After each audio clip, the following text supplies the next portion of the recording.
सर्वकालं तदपिदौ ज्ञानां गीतायाति गणचरकिरतमा वार्याचरमितसन्नवा सर्वेन्द्रवा मानसमुपरा वैदिकधर्महिता सर्ववेदाक्षमस्व जय जय करुणाब्धे श्री महादेव शंभो गुरुर्ब्रह्मा गुरुर्विष्णु गुरुर्देवो महेश्वर गुरु साक्षात् परब्रह्म तस्मै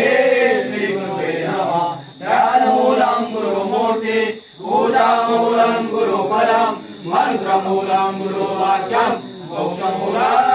गुरुकृपा अखण्डमण्डलाकारं व्याप्तं येन चराचरं तत्पदं दर्शितं येन तस्मै श्री गुरुवे नमः आकाशे यथा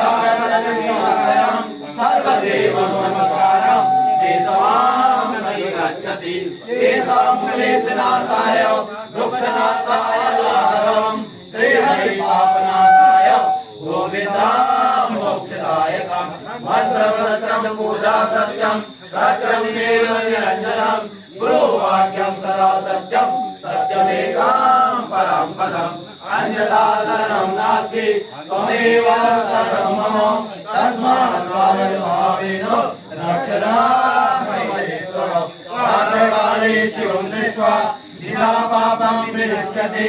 आनन्दं विस्मृत्यानि सायाह्ने सप्तजन्मनि मेरुकाञ्चनधारां गवाकोटिशयति पञ्चकोटितुरङ्गानां तत्परां शिवं दर्शनम् चर्विता